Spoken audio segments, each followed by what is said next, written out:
inspire, empower, grab your girls and soar a little higher. Unlock the fire in you, cause real women don't bitch, no. Real women don't, real women don't, real women don't, real women don't, real women don't, real women don't, real women don't, real women don't bitch.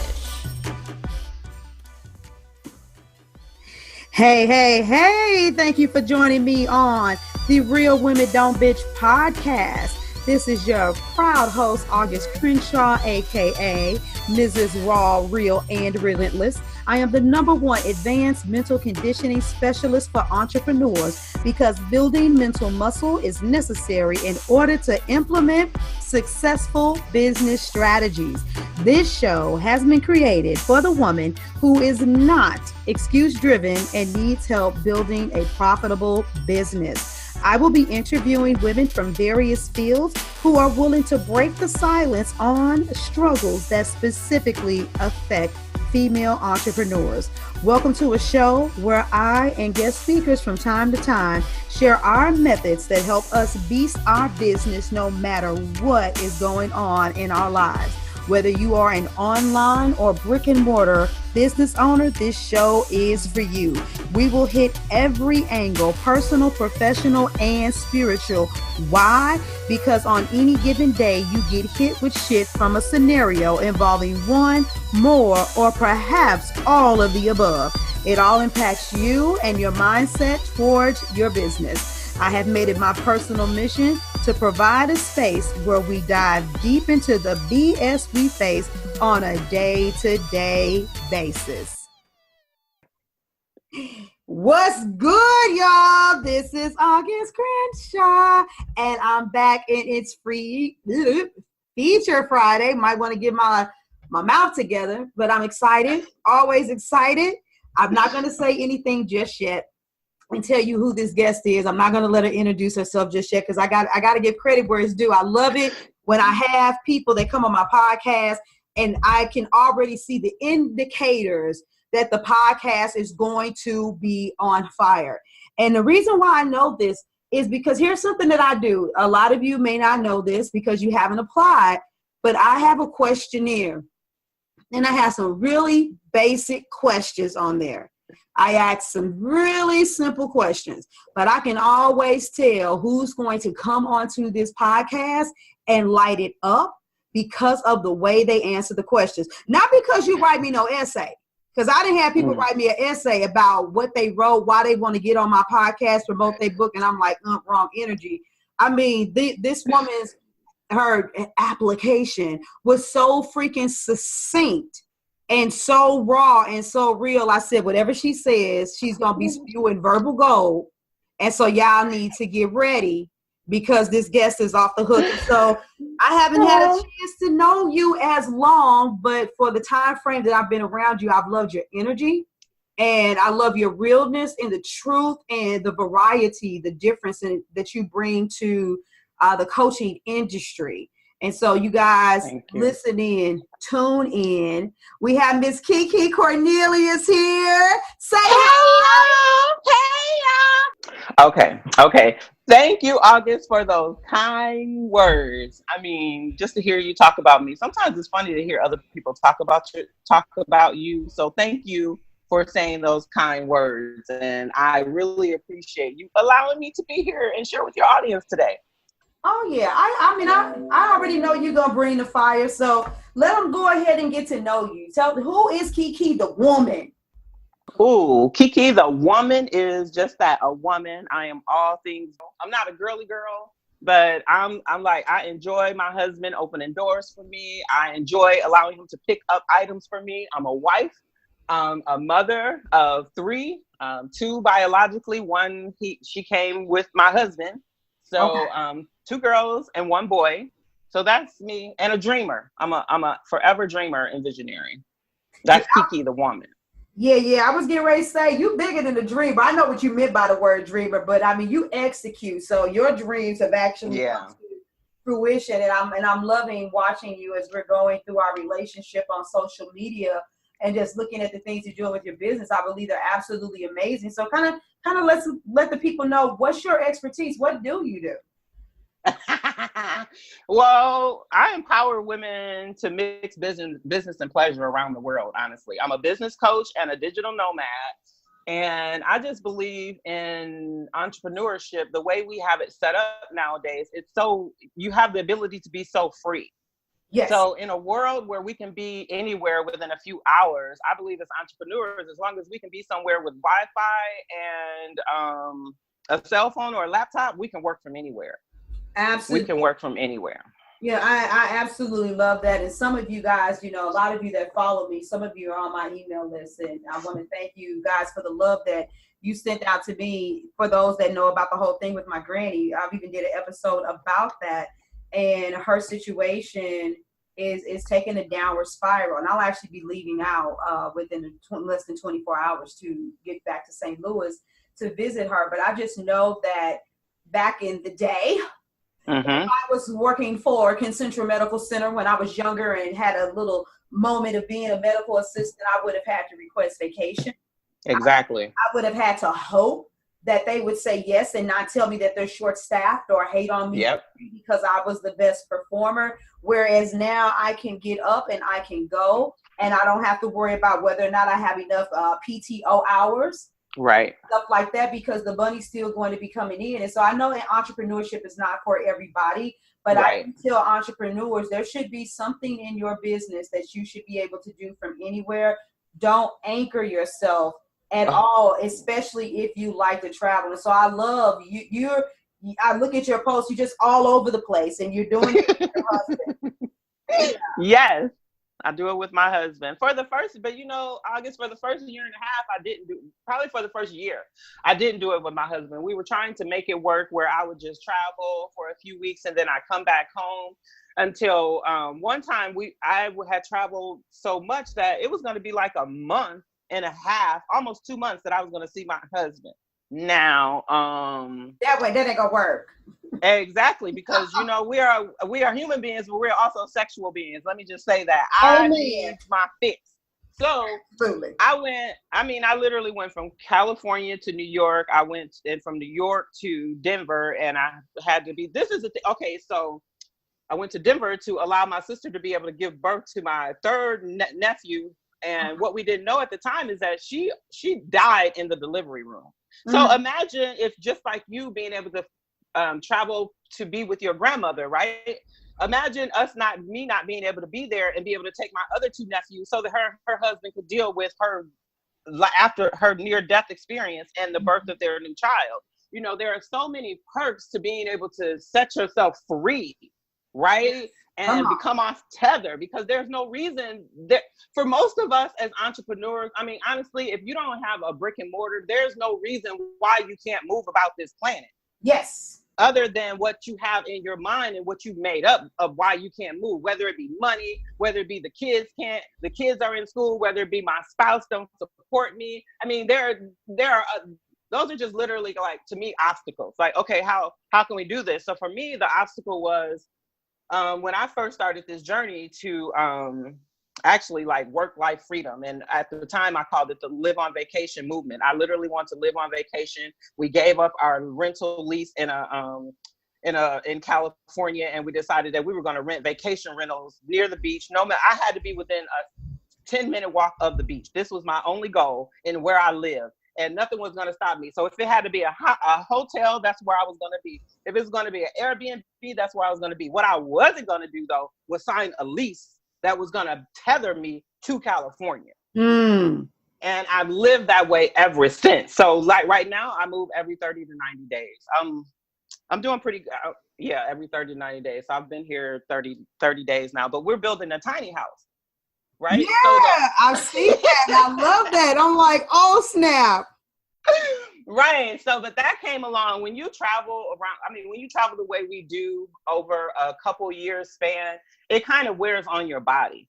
Just imagine, some of us are done after we spend a week in Florida on vacation, and then we need a vacation from the vacation, right? So imagine if you're doing this every 30 to 90 days and you pack up all your stuff. So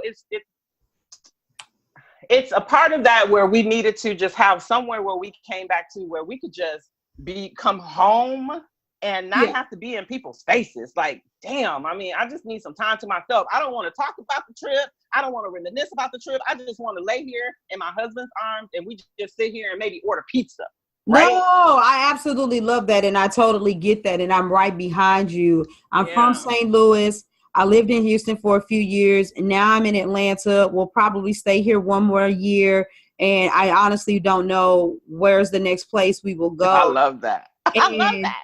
And I just want to say this because I know so many people that will say what they can't do because they, you know, are a single mom or something like that. Or sometimes people will say, well, August, you have your husband, but don't forget that I also have 3 kids.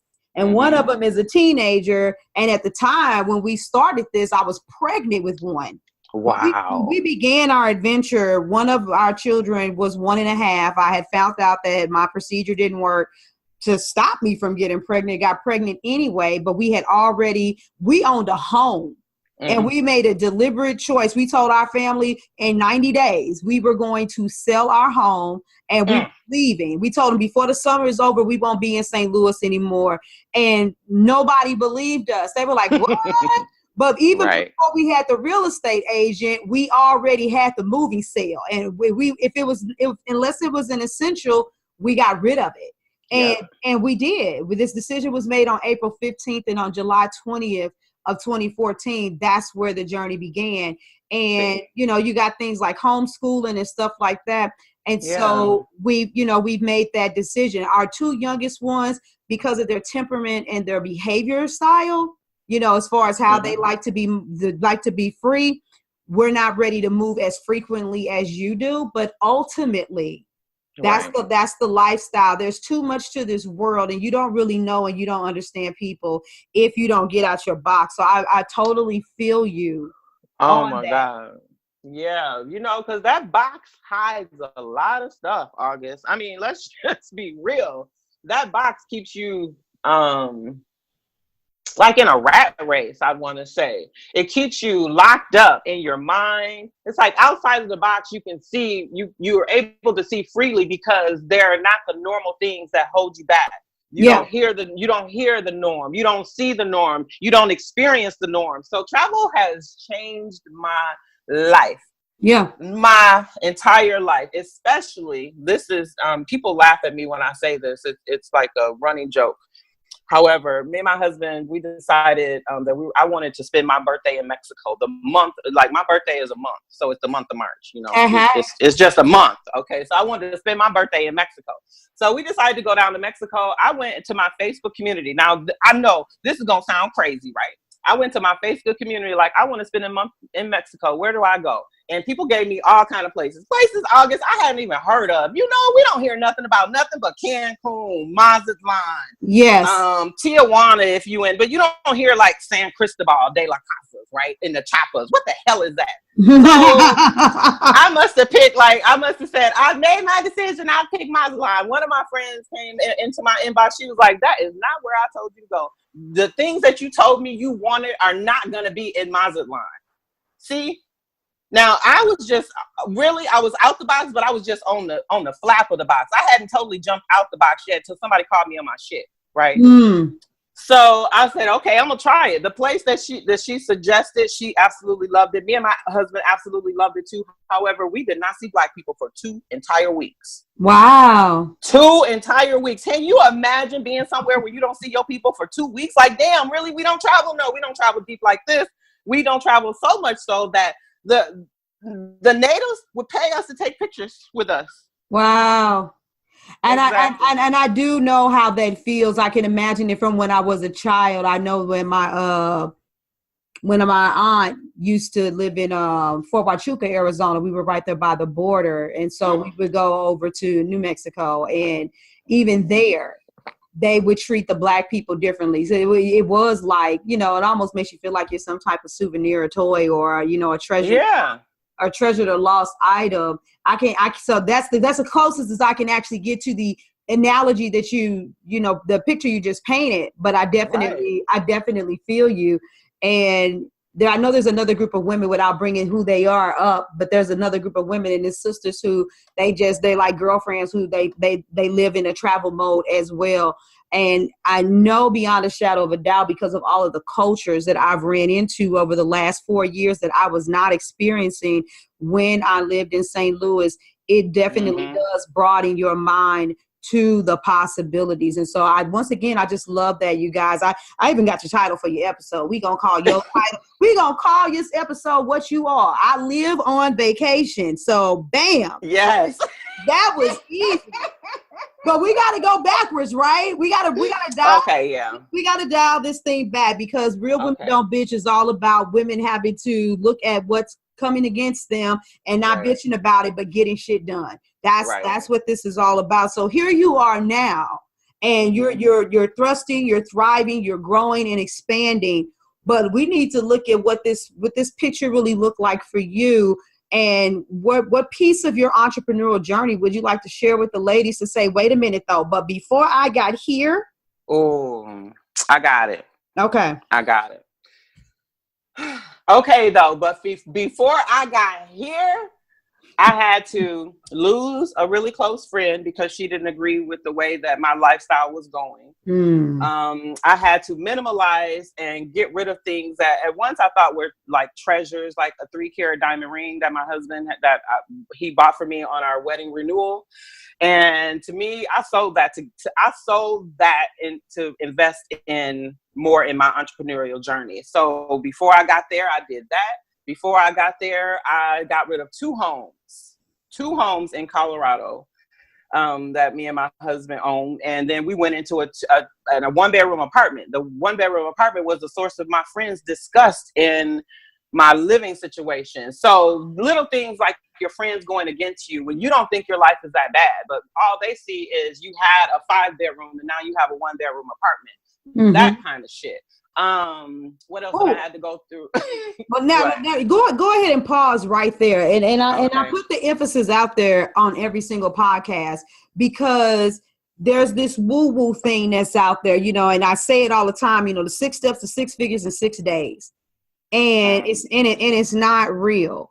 Entrepreneurship is real, and there's a reason why they say it's not made for everybody, because there's something that matters to you that you're going to have to let go of in order to be able to build your business.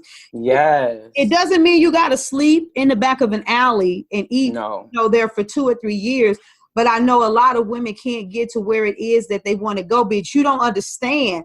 All of this stuff that you have right now here in your current life are things that came from a perpetual state of pre-programming, a perpetual state of pre-programming that says that you need to go to school, you need to get a job, you need to get a house, a picket fence, you need to have 2.5 kids, all of these different things. And by the way, because it's the American way, have several credit cards, accumulate debt, and all of it equals one word: slavery. Yes. And at this point, we're enslaving ourselves.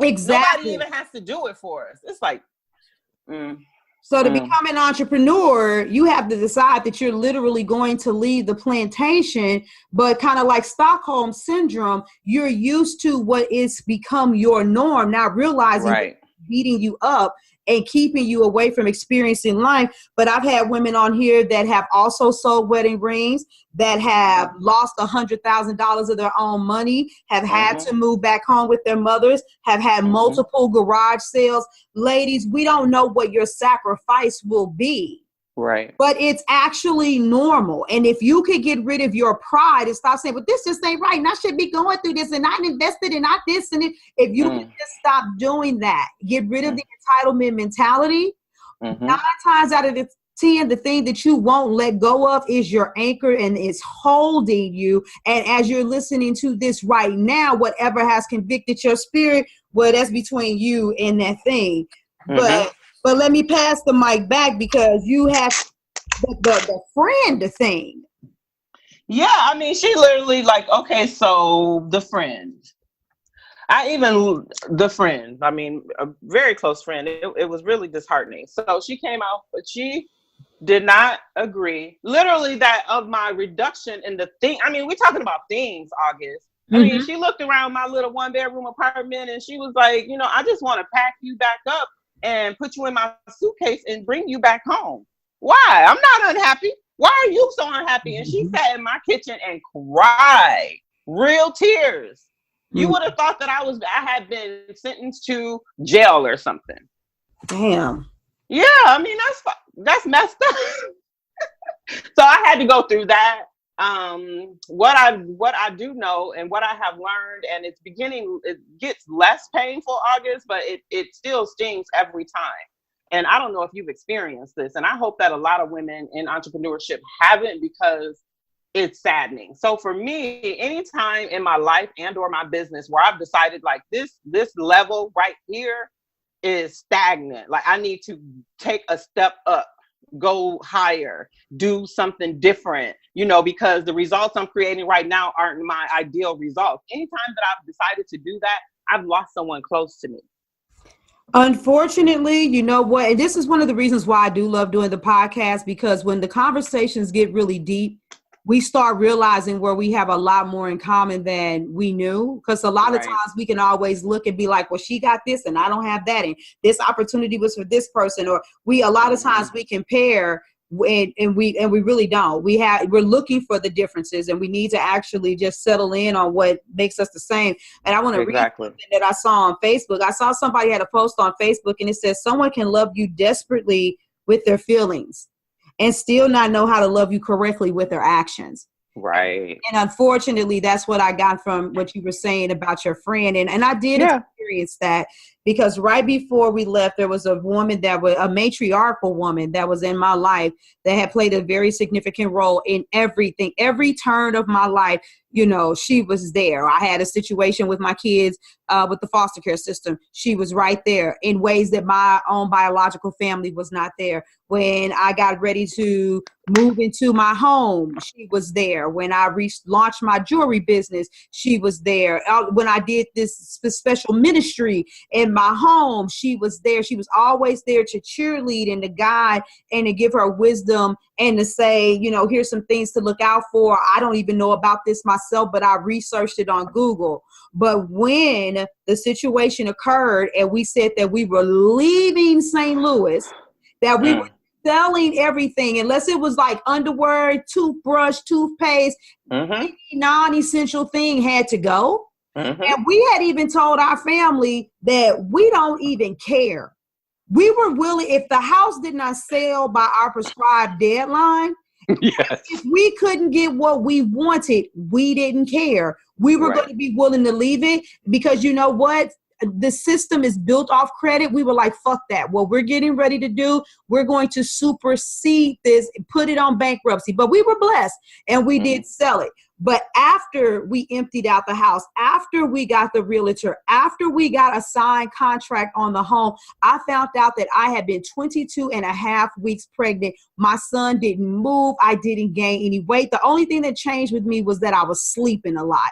And that should have been my clue. But because I was unpacking the house, still taking care of clients, straightening up things, I thought that I was just physically exhausted. This person didn't come help move any furniture like she would have. She didn't come and sit out there with me for a few hours during the garage sale. They didn't congratulate us when, even when I said, hey, guess what? I said I wanted a buyer in 72 hours. We got a buyer in 72 hours. Yeah, well, just make sure, because people can come and they can sign it. And I was just like, wow.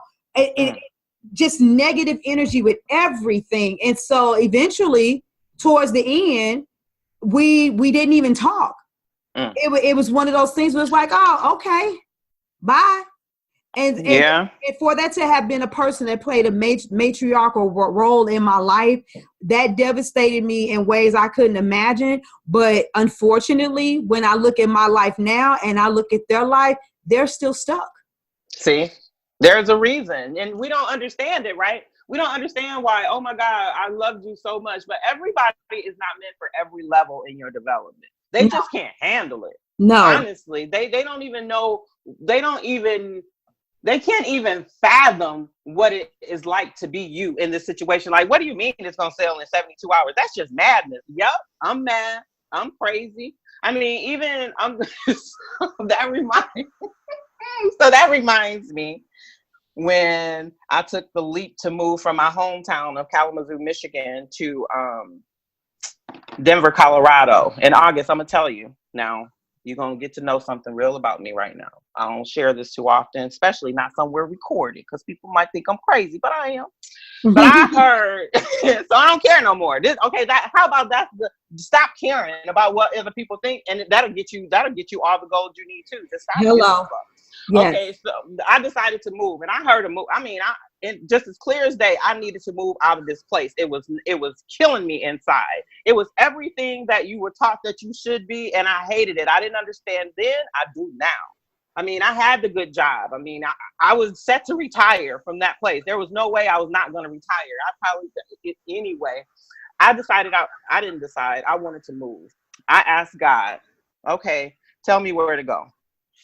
And one night I was laying in the bed and I heard a word that said Denver, Colorado, just like me and you sitting here talking. Wow. It was that audible, right? And I stood up like, oh my God. And then I was like, Denver, Colorado. I was like, wait a minute. Okay, God, I don't think you heard me when I put out my list of things I needed in this new place. Because it snows here in Michigan, right? Yeah. Why am I move to Colorado where there's no more snow? Well, again, Denver, Colorado. Okay. So this is where there are going to be times in your journey where you just have to believe in the unbelievable and just move forward. So what I did that next day was got up, called the Chamber of Commerce in Colorado and asked them to send me a visitor's packet for someone who was planning on moving there. I then booked me a flight to Denver, Colorado and told my people around me, because I couldn't tell them yet that I was moving. So I told them that I was just going out there to, I needed some time and some space. And I'm just going out there to clear my head because my husband, who was my boyfriend now, he was acting a fool. So, and they started acting a fool too. I'm just telling you, things come up. You just have to go past it. But yes. I went there and I found a place. I found a school for me and my kids. I went back after that weekend. I planned my own going away party, August. Yes, I did.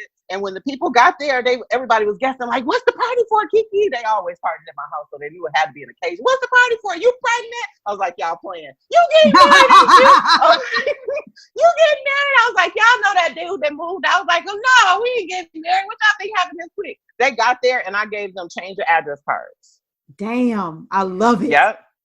Yep. That's what I did. Now, them change of address cards didn't change the fact that, because I was leaving on a day that was one of my girlfriend's birthday or the day before her birthday, that meant that she wasn't going to come help me to move like she promised. She wanted to come over and ask me if I could go to the bank and cash a check for her instead of trying to get my stuff moved. That's the thing I'm talking about. It meant that my mama was going to be pissed off at me for a whole entire year, August. When I called home to speak to my mama, I'd end up having to hang up on her because she was still so angry about this move.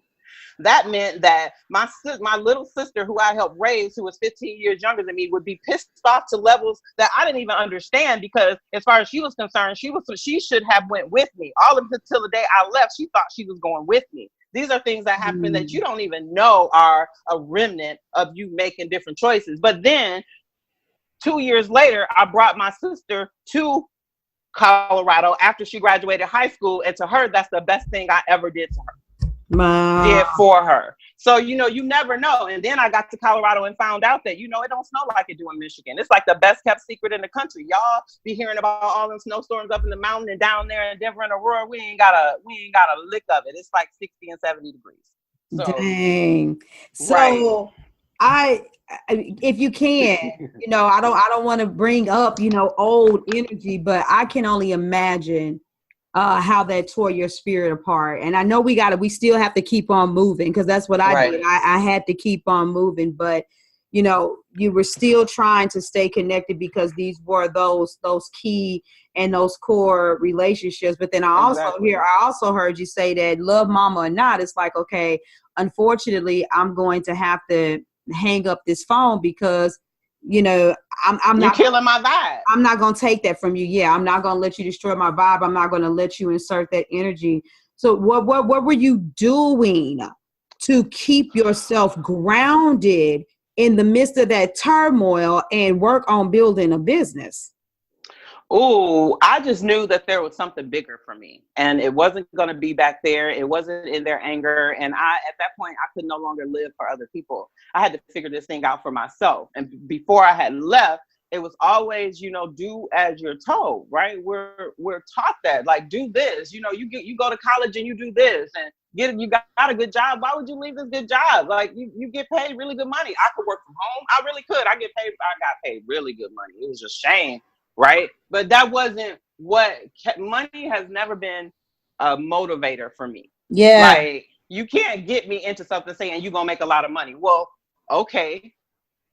I'm going to need a little bit more information.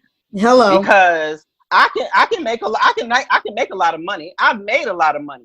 So that doesn't hold me. That doesn't grab me. You like what how can you change my life? Come on now. How can you give me more freedom? Because for me, in anything you want to sell me, it has to be about more freedom. Like, how does KeeKee get more freedom? That's how I make my decisions. And if it takes away freedom, I'm done. If it gives freedom, I'm interested. I love everything that you bring into the table, and I want to just also go on the record and say I absolutely don't believe you're crazy. And our situation was a little different, but I didn't know where we were going either initially.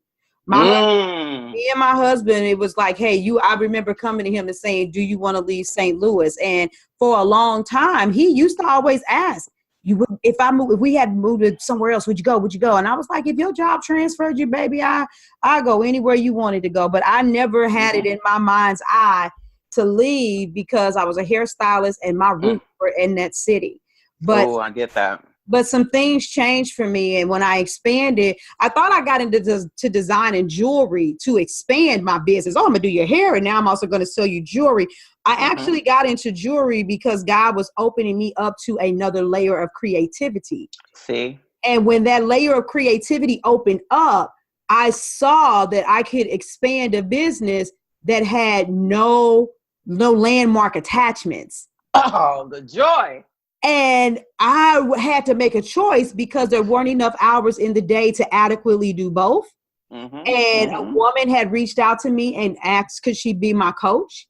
And she never told me what I needed to do, but the kind of questions that she asked triggered things. And one day I told her, I said, I can't do jewelry and do hair. One has to go. I've done this all my life. It's time for something new. And as soon as I made that decision, I remember on April 9th, sending out a slew of text messages and telling everybody, I'm doing this for the ease of reaching you, but we're going to talk individually. And I thought that I was going to phase people out for about a year, but something clicked in my spirit. The moment I sent that message and said, I'm not going to be doing your hair anymore, I'm going to be phasing you out, referring you to people, the shackles came off. And I thought about it. I'm like, St. Louis isn't a bad place to do jewelry, but it isn't the best place. And so what me and my husband did is we was Googling best 10 cities to live. We was looking for top 10 cities for entrepreneurs, for African-Americans, for Black women in business, for homeschoolers, best school systems. And the shit just drove me crazy because the lists were they were all over the place. And I did something similar. I'm like, God, look, where are we supposed to go? My husband's on the bandwagon with leaving. And I woke up the next morning. And I'm not the kind of person that as soon as I wake up, I pick up my phone and start scrolling social media. I might pick it up just to see what time it is. But I'm the kind, I'll go straight to the bathroom, brush your teeth, wash your face, all that stuff. But this morning, I woke up, I picked up my phone, like it was almost like an involuntary action. This is why I say I feel you when you feel like you were just divinely guided. And I Googled homes for rent in Houston. Wow. What? I immediately picked up the phone. I called my husband. He was working for Metro. I said, sweetie, we supposed to move to Houston. He said, how do you know? I said, because I just woke up out of nowhere and I Googled it. And because of the way that I am and because of how much, connection we have in a relationship, he was down with me.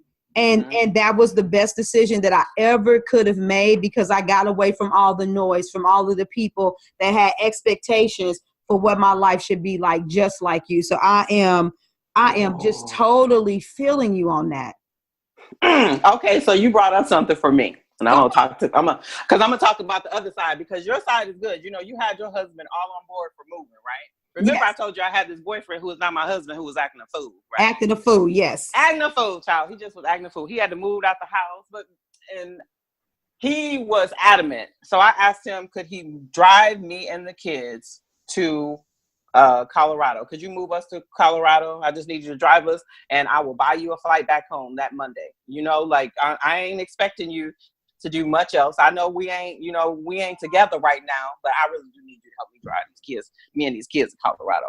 He did that, and he left Colorado, and 6 months later, here he come, him and a dog, him and a little pit bull, and the rest is history. But at the same time, this is what happened, August, when I knew when I was in Michigan that this man was supposed to be my husband. I had already been told that this is my husband. I didn't understand it. I talked to God a couple times, because, you know, I don't know about everybody else, but I got a question. I be having questions. Just because you were all Molly don't mean I ain't got questions. I was like, I don't think you understood me when I told you what kind of man I needed. Yeah, come on. And we had got into it one day, and I was like, okay, Lord, if you say this is the man for me, then what I'm gonna need you to do is fix him now if you want me to stay. He said, the Lord, right away, you need to fix yourself first. Ooh. Ow. Oh. Ooh. Right? I thought you was my guy. What you doing on his side? Okay. And I did that, though. But see, this is when you have to believe in the unbelievable and be obedient when you'd rather be disobedient, right? Yeah. Because disobedience sometimes is good if you're going against the normal grain and you know you need something different, like us being disobedient to the corporate American system, right? Yes, right. But there's so much more gold on the entrepreneur side, and I do understand, just like you, entrepreneurs aren't for everybody, because I know I've had some fantastic servers in hotels and restaurants that I need you there. Yes. I need you there, right? Yes. To help me, to help facilitate my freedom and my joy. So I get that, but at the same time, we have to decide what is in it for me. So when I was in corporate America, this WIFM, what's in it for me, was always our way to sell to our clients, to the people that called. And it was the phone company. I mean, the phone company had you on some upsell type stuff. Oh, yeah, I've done. You know? Yes. You know, them upsells, but it's like, what's in it for me? But you literally in this arena have to decide selfishly. Like, what is in it for me? I mean, me, like, not considering anybody else's feelings, anybody else's thoughts, ideas, ideations, their morals, their goals, their dreams. What is mine? What do I want to do? What is going to be my contribution? And you go with that. You can't lose. You cannot lose betting on yourself. Come on now. You just can't. There's just no possible way. So I have this. I'm looking at this photo that I have, and I want to read you this quote, and our audience this quote. It says, believe in what you want so much that it has no choice but to materialize. Yes. Right? It's like, don't talk yourself out of your dreams. I mean, it's just a dream. How you gonna downgrade your dreams? You writing it on paper. And I say that, okay, I'm talking to myself too. Just don't think it's everybody else, because I have this dream to go to raise. Look, it still gets choked up in my throat because my mind is still trying to process this goal and this dream. So I have this goal, this dream to raise $1 billion for charity one day, right? Okay. When I first wrote that down, I erased that B and put an M there, August. Now, that don't even make sense to me. It's just on a piece of paper. What's going to happen on a piece of paper? It's going to burn down the house because I wrote $1 billion on a piece of paper. You're going to go to jail for writing down a lie. Yeah. Yes, but those are the type of things that get us to those big elevations and what we want and we desire. It's like I can't say it enough. Believe in the unbelievable. Man, I'm with you. And once again, we still on the same page, because my husband is 10 years younger than me. And I literally had a vision sitting down one day meditating. And as I was meditating about everything else under the sun, I was recently divorced. I wasn't mad at all men in the world, but I was like, I'm not tripping off no man. I'm good. I had a 10-year-old and a 6-week-old when I left my ex-husband. And so I had more than enough on my plate. But sitting down meditating one day, I saw a vision of me and this young man married, and I knew who he was, but I thought he was like 18 years old. And I was like, God, you a lie. You ain't gonna tell me to marry somebody that's not even legal. And I closed my eyes. I told you, I'm just. I love it. Yes. I closed my eyes, went back into meditation. You know how when you go to sleep, you have a dream and you wake up and you wish you could go back to sleep and reignite the dream, but you don't. So I just figured I woke up and eyes wide as hell, that when I went back into meditation, that I would recap somewhere else, that same vision came back up. And I had to do some of those same things too, because, you know, especially then, he was 21. I was like, okay, well, thank you, Jesus. He's legal. Right. But still, nevertheless, there were some things that needed to change. And I was continuing to grow and he was continuing to grow. And, you know, we would later end up getting married. You know, that was, woo, Lord, it's almost been 13 years now and we're still together and we've been married for 8 of them. And so it's a beautiful thing.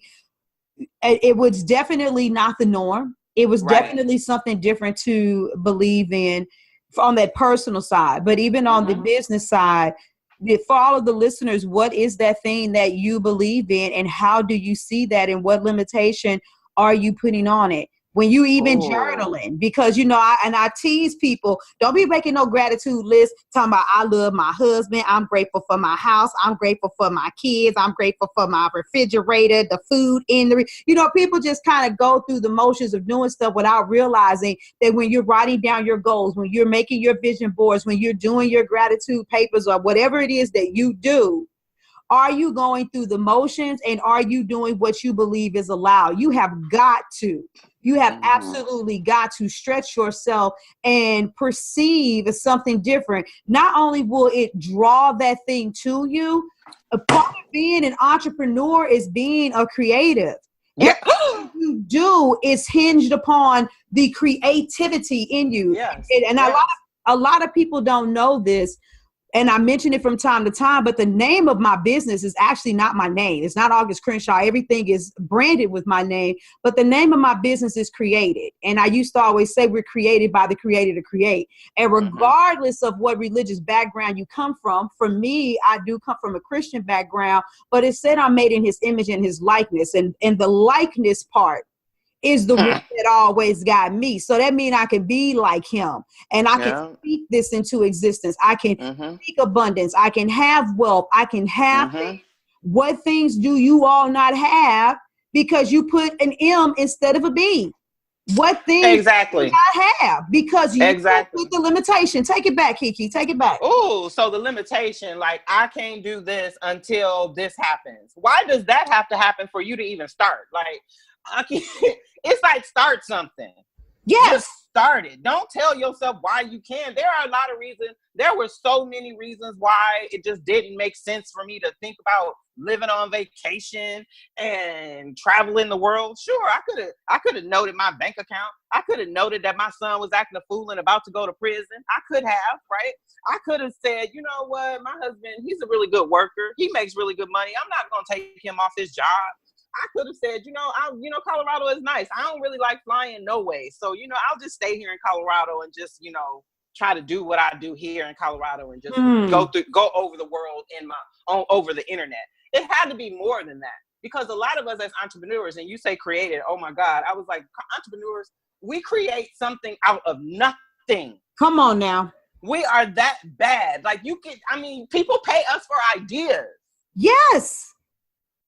For the hope of having something better. So how could you downgrade yourself in that? That means you are a total. I had to learn how August, and I don't know, you seem like you didn't have to learn this. You just came out like this. But I had to learn that confidence in who I be. And like, I'm a badass at what I do. I'm good at this. I know because I built 6 businesses before I decided, okay, I could probably help other women do this because this is really the only thing I'm good at. Like I could build a business and I could make it profitable, but I didn't like it. Right. So how do we get to doing something that you like? Because as a lot of entrepreneurs, they just do stuff just to make money. Oh, but number one, I'm gonna be real honest with you. And somebody asked me this question before and I talked about it on a summit and I honestly was naturally wired with a different level of confidence. That is an innate gift that's inside of me, but that does not mean that life did not kick my ass at certain seasons. Got it. Being raised by your grandmother because your mother gave you up at 18 months, and I'm not bitter with her. Having a father that wasn't really in your life, but he was there with the stepmama, which she was the girlfriend at the time, and she had a daughter, but he was taking care of her daughter, but not taking care of you. Having to see that, can you imagine the level of rejection? Having a grandfather that you didn't trust because he didn't walk honorably as a man, but he was always throwing the Bible at you. Having a creative and analytical and an entrepreneurial mind, living in a family where they wanted you to go to school to be a lawyer, an educated or doctor or something like that. So nothing about what I was doing with myself was accepted because and then having a voice like this is literally, since you brought it up, KeeKee, yes, this is my gift. It's like Jennifer Hudson bellowing out a no. I understand that there's something about the trumpet sound of my voice, and and other women have it too, but I know that's my gift. But I always like women to know that life kicked my ass, and the enemy, evil forces literally were trying to beat that thing out of me. Because they knew that there was a greater impact beyond just me being able to rejuvenate and regenerate myself by tapping into that power. And and what you said was so key. People are praying and asking for, looking for answers to questions, for ideas that naturally and easily come from our mind in order to help them open up and explode, in order to be able to bring forth a better version of themselves.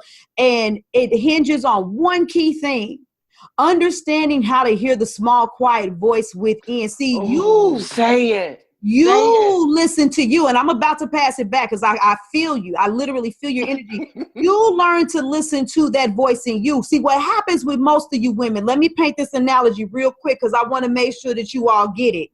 You lie in the bed, you go to sleep, you have a dream where you wrote this amazing book, and you wake up and you like, dang it, I need to write this book, and you super duper excited. And what you should do is you should go straight to the laptop or your computer or whatever it is that you use, and you should just let your fingers type until they bleed. But you don't, because you don't trust yourself. And so August got to wake up in the morning and say, you know what? KeeKee probably ain't up yet, so I ain't going to call my girl just yet. But let me just go on the internet, Google, should an entrepreneur have a book? Then you're going to find a bunch of people that say, yes, you shouldn't write a book. You're going to see a bunch of people that say, well, you ain't going to have no real business if you didn't have a book. Your mind is going to be confused, and all the while your creativity and your spirit is dwindling. And then by the time you get on the phone and August calls KeeKee and says, should I or shouldn't I do this? Then she only builds a more perpetuated state of confusion by asking questions, not knowing, because she doesn't have the security that you had in that moment. And until you learn to listen to that small, still voice and trust the fact that God, the universe, spirit is inside of you, trying to come out of you, instead of looking for somebody to always put something in you for you to feel like you could be able to do something. Until you grasp that, ladies, you will not be free. Right. Some of the things you do with your business, it is not going to necessarily be as lucrative right away. But see, you said something else, KeeKee. I'm telling you, listening to you got me on fire because you were saying that you saw yourself. What do you ladies see about yourself? I see myself being a household name. I see myself reaching the masses and respecting women who aren't making excuses, but who were dealt the shittiest deck, saying, I need information. I need to be able to build this business. And I see my books on their shelf. Because there are some women that if they can just get the information, they can get the epiphanies. And so some people looking like, why is she writing all these damn books? Number one, because it's my gift that I'm a writer, which means if I plant the seed, comes, the stalk of corn is always much bigger than the seed. And y'all gonna be like, well, damn, August, do you coach anymore? And I'll be like, nah, I just decided to live off the proceeds from the 20,000 damn books that I wrote. because I see myself in my future. I'm always working on my short game and working on my long game. But if you don't see yourself, like she said, and if you don't listen to the still voice inside of you, ladies, you are going to continue to miss the mark. You got to ask yourself this, because you need to change this and start implementing some things now in 2018 so that you go into 2019 feeling and looking different. Okay? Yes. Yes. Come on, take it back. Okay, so August, you said like you have to start asking yourself. See, I don't think the problem is in the asking, because we ask all the time. The problem is what you said. You don't listen for the answers. And you're not even tuned in enough to your innate desires that you don't even hear it when like a stranger at the grocery store goes to talk, you talking about what you do, and all of a sudden they say something that like triggers a goal or a thought, or they give you this link, or they talking about some website. They have no idea. See, this is the problem. Some of us keep our mouths shut for too long. And this is something I heard. My husband used to say this. Sometimes it used to irk me out. It used to irk me, but I get it now. A closed mouth doesn't get fed. Hello. So this goes to that thing. And then it also goes to when you are seeking help and advice, seek what you really need. Because you don't need to know whether you need to write a book. You need to know what do you do after the book is written, because you've already been given a vision for the book. Yes. That vision is a done deal. It should be, right? Because this is your life. And I always imagine that the things that come up that I am dreaming about, that I am meditating about, and they just keep coming up often, especially I journal all the time. Yeah. I have a couple journals that I like. I do different thoughts in different journals. That's just how I roll. But you can go, so you go back to your journals and you see like a same thought process. Like this year I'm going to do this. And then you go to next year, and then this year I'm going to do the same damn thing. Why are we writing about this in our journals for 3 years? And we haven't even taken a step beyond, I'm going to do such and such. Yes. Now you researched yourself into a thought of oblivion where you won't even take the first step. So if I say that I want to build a tiny house, right? We're just gonna take it out of the business realm. We're just gonna go personal. I want to build a tiny house. Okay, now my research and my development is gonna come to how much this tiny house is gonna cost me, and how much money am I gonna have to make to get this done. Period. They're the only things I care about at this moment. And then whatever comes next is whatever comes next. Okay, I know how much money it's gonna cost. I know how much money I'm gonna need as a business owner. What do I need to do to create that money? Bam! Now that's the teachable nugget right there. Because what you're saying energetically and from a practical standpoint is that, okay, I might get up in Google. But if I get up in Google, it's with the intention of completion, because there's something that you're missing. It's not to confirm. It is to figure out what's the next piece to the puzzle so that I can keep adding to this. And people do that all the time, is that you're looking for confirmation before you have the revelation, or you won't move with the revelation without confirmation. And you got to get out of that habit. You got to get out of that thought process. It makes me think about these women that are actually in this group, and I got a competition going on with them. And one of the ladies, she set a goal. And the goal that she set, when she was saying it, she was like, yeah, I was thinking I was going to be doing this, and then if that doesn't happen, then at least I'll have this. And before she could even finish, I said, I'm going to need you to stop, because your language is speaking from the place of, if this doesn't work, instead of saying, oh, this is what I'm going to do. And this is happening. This is happening, and this is how I'm going to get there. Matter of fact, I'm going to write a couple of ways that I can get there, because I got these products and services, and I'm going to piece this thing out. And so the key word is limitation. What is your limitation? That's really what I'm ultimately saying, that I want these women to ask themselves. Now that you know what you're supposed to be doing, be honest and be real with yourself. Am I imposing the limitations? Am I putting the M instead of the B? Because it's hard enough building a $1 billion corporation. How in the hell am I going to collect $1 billion for other people? For other people. And like it ain't never been done before. How many billions of dollars have the Goodwill and March of Dimes and Cancer Association / whoever? It can be done. Somebody else set their mind out to do it. Ladies, that's all I'm saying.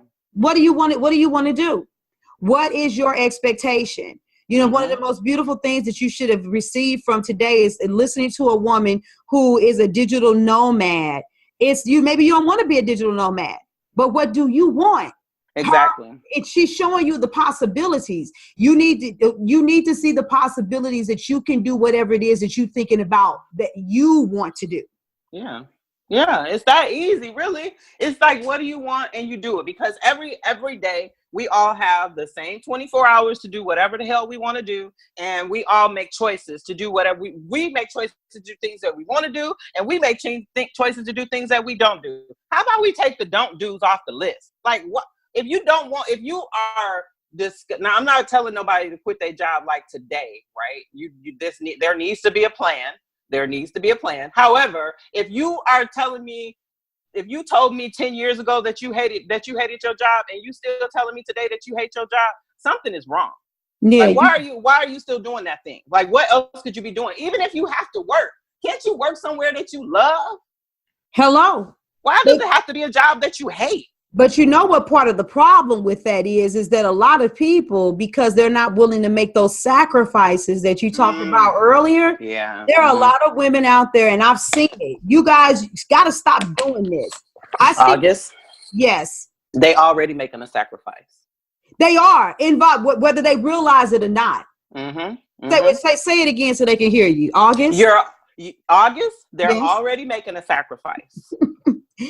And their sacrifice right now is toward the things that they do not like, the things that do not give them joy, the things that they would rather not do, versus deciding, because we're all adults here. We can decide. None of us are in a position where somebody is really dictating what we decide in any given day. So you can decide to do something differently. So you can decide, instead of to say you hate your job and then to go on lunch and bitch about your job on your break, how about you look into other ways to create that same money that you're making so that you can walk off of that job in the next 30, 60, 90 days to a year, right?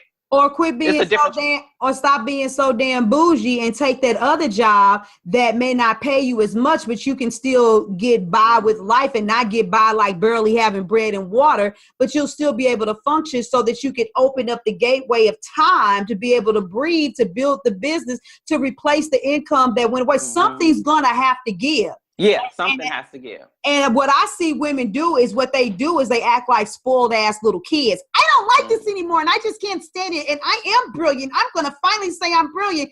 And they quit the job, build the business, and then they can't accommodate building the business. Yeah, it's like a catch-22. But it's only a catch-22 if you don't plan. You know, it's like you dream, plan, do. Dream, plan, do. Dream, plan, do. So I'm in a perpetual state of dreaming, planning, and doing. And what I know, this is me and my husband's. We have this mantra when things aren't clear, or things that come in the way, what we call an entrepreneur space as bright, shiny objects. The thing that I go back to is the plan is still the plan is still the plan. Yes. So what was the plan? Okay, it's still the plan. Like, unless something detrimental happens where you have to, we all have to make adjustments, right? But really, what is the plan? Like, if your plan was to write a book, if you set out and say you're going to write for 15 minutes every day, then that's the plan. You write for 15 minutes a day, no matter what. That's the sacrifice you make. No, you can't. No, I cannot do that right now because I have an appointment with myself and my dreams and my goals and my wishes and my desires. No, I can't do that because I have an appointment with destiny.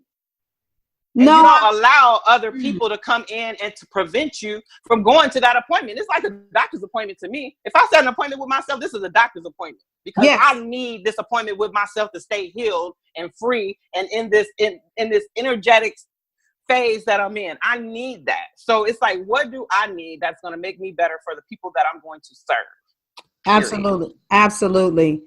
Ladies, man, we creeping up on our hour. I'm like, dang, I can keep talking to you all day and just break up the segments. And this is part one of the conversation.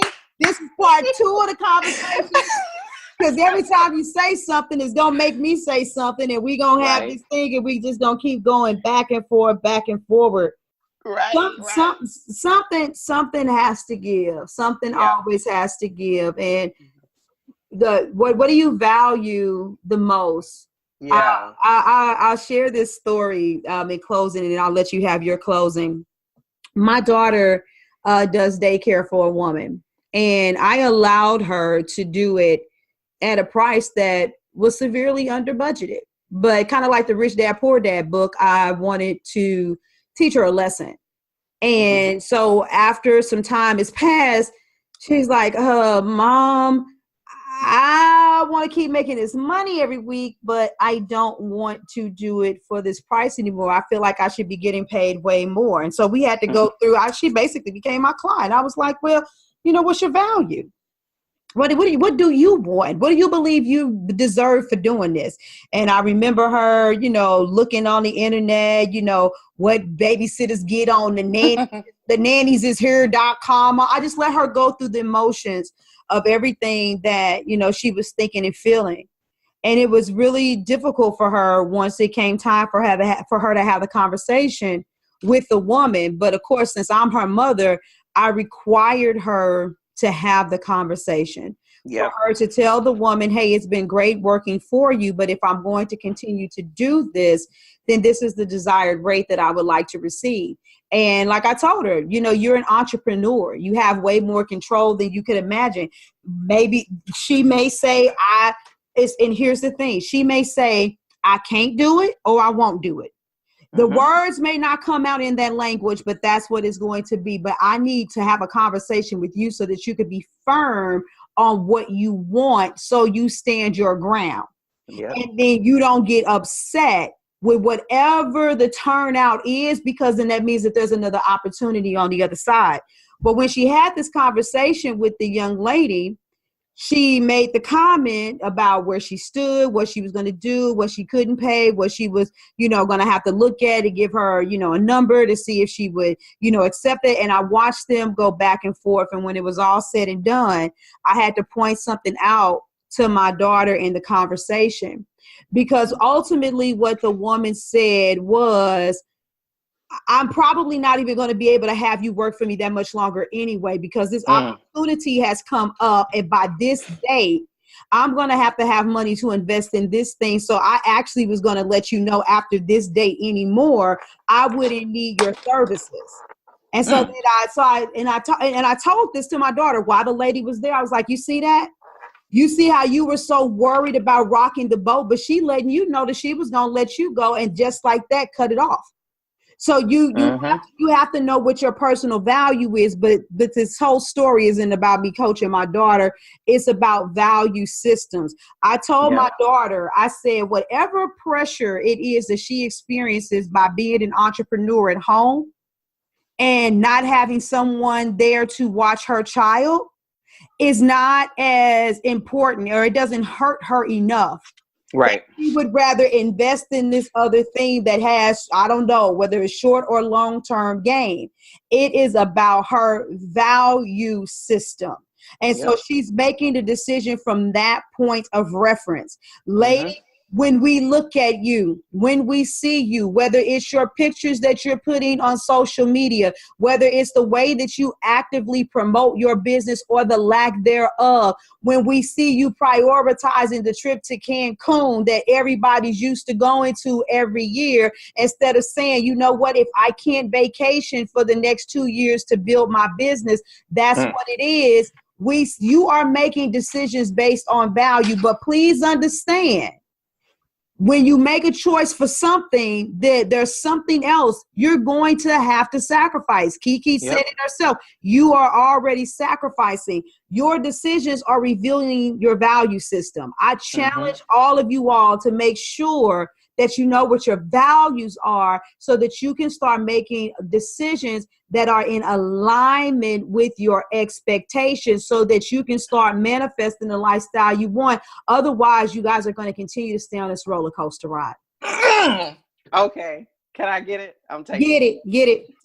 Okay, so you brought up this knowing your value. So I heard this a long time ago, and I keep it prevalent in the front of my head. Some people know the price of everything and the value of nothing. And I'm going to give this example. I'm in this group on Facebook, and they were in there talking about, in our culture, like people are really paying to speak on other people's stages. Like, that's insane. That was that's the general consensus of almost 85 to 90% of who commented on this post.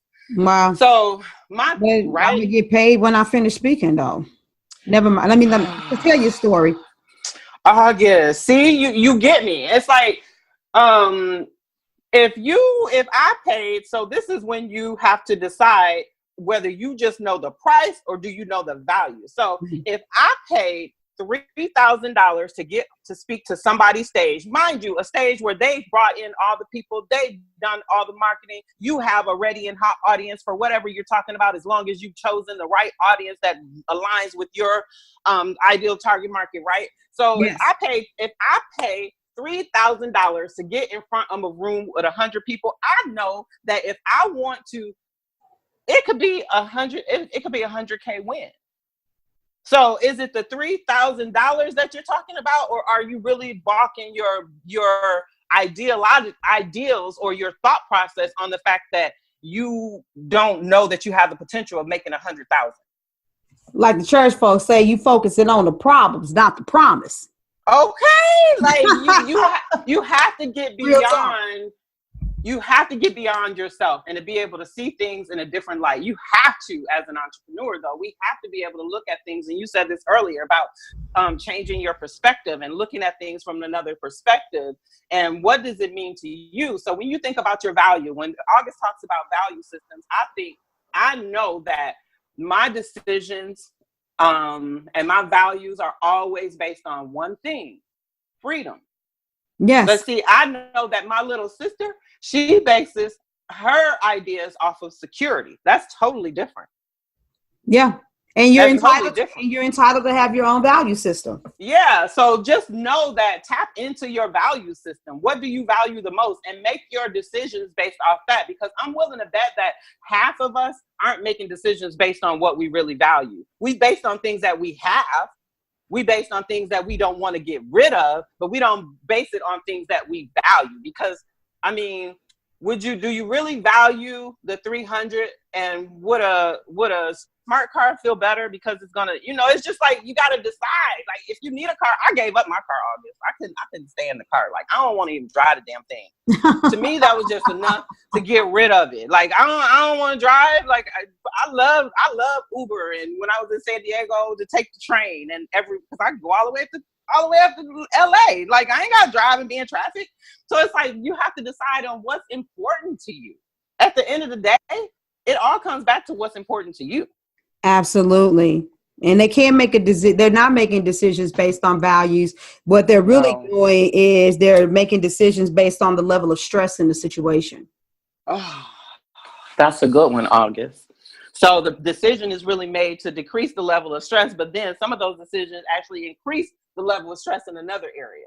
Or like a drug, like cocaine, it temporarily subdues you so that you don't deal with the reality of it. And when you come back around, and so before you know it, your life is used to these highs and lows, and it's a cyclical thing that you go through. And for some of you guys, it's just the norm. And you've brought that norm into your business. I tell my clients all the time to continuously always look at, where you were, what were your quarterly results, what were your, semi-annual results, what were your annual results. And even though sometimes there's maybe a little bit of dip in certain seasons with how much money you're bringing in and stuff like that, all I know is that every year when I look at my meter, my bar graph, it's continuously going up.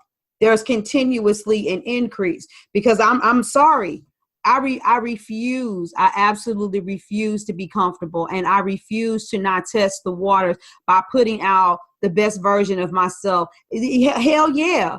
I remember I was listening to something once with Dennis Kimbrough, and he had interviewed a lot of Black millionaires, and he had asked somebody what the question. I'm trying to remember what was the specific question, but he was like, how do you become successful? What's the key to success? And I believe, if I remember correctly, he said, Don King said, shit, set yourself on fire and watch, and people will come and watch. And some of y'all need to do that.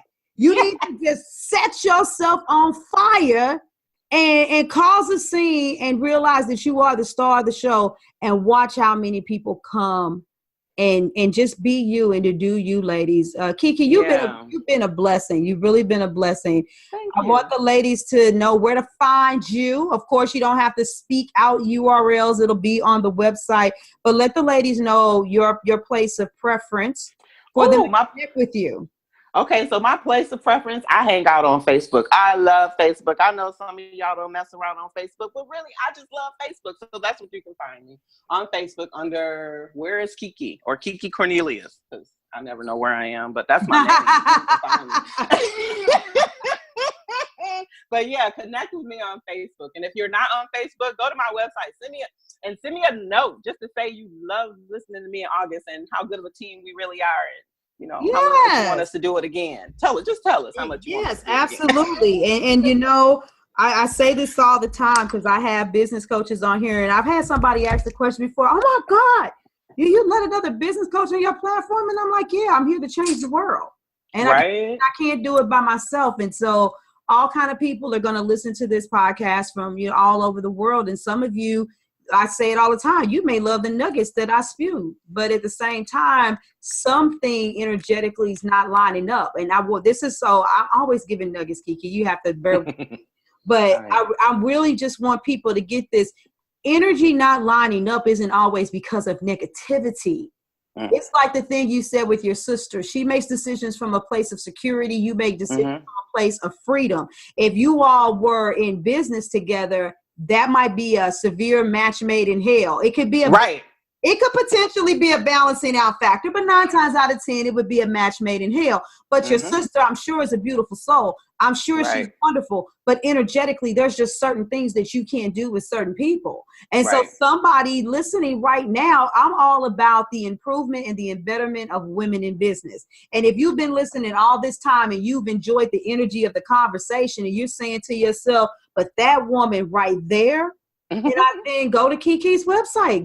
Where is KeeKee? Go find her on Facebook. KeeKee, do you love KeeKee? Where KeeKee's Yes, I love you, and I'll never ever leave you. Don't you? KeeKee is somewhere in that car that is on Instagram riding by, but bam, go find KeeKee. Go find KeeKee, because energetically, whatever is pulling you to her, let that pull you. If it was pulling you to me, then we let that do that too. So I have a plethora of business coaches that come on here, and also so they can see what we really dealing with, what it really. I know, right? Come on now. I know. Look, the struggle may be real for some, but it doesn't have to be. It doesn't have to be. No. We're out here to help and to change the world in ways that, I don't even think we know right now, right, August? We just know that we have better things. We got some better things in store, period. Yeah, I can't honestly say that I know KeeKee, because every time I do something and I get an epiphany and I do something else, there are things that I couldn't have imagined. Right. But when those opportunities come, I absolutely do seize them. So ladies, we want you to live your dreams. We want you to live on vacation. We want you to not be afraid. We don't want you to exercise limitations. We want you to listen to that small, still voice inside of you. We want you to start asking for what you want, be expecting to receive it. Yes. All of these things. There's so many nuggets that have been spewing out. And I'm going to get you back on here. I want you to come back next season, because next season, the theme is restoration. Ooh. All right. Yeah. So this one was about elevation, y'all. So this season's elevation. Live on vacation. That's your elevation. KeeKee, you want to give them any last words before I send us on our way? Go out there and be the best you can be today, and whatever that dream thing is on your list that you've been thinking about for the last 30 days or the last 30 years, take the first step today. Don't even wait. Take it. Whatever that is, take it. That's it, y'all. We out. Deuces. Yep. Thank you for joining me today. Remember to cultivate a mindset that is biased towards taking action. No bitching, whining, or complaining. Here, our mantra is, real women don't bitch, we get shit done. See you next week as I continue to bring you what you need to keep your head in the game and beast your business. Don't forget to hit subscribe and leave us a 5-star review. Would you like a specific topic covered? have a question you would like answered live, then head on over to realwomendon'tbitchpodcast.com. Subscribe to my email list, hit me up, and I got you. Interested in being a guest speaker? You walk the walk? Then you can sign up on the website too. This is your #1 advanced mental conditioning specialist for entrepreneurs, Mrs. Raw, Real, and Relentless. Signing out. Deuces.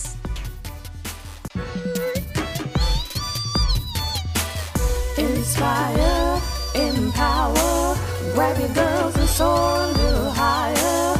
Unlock the fire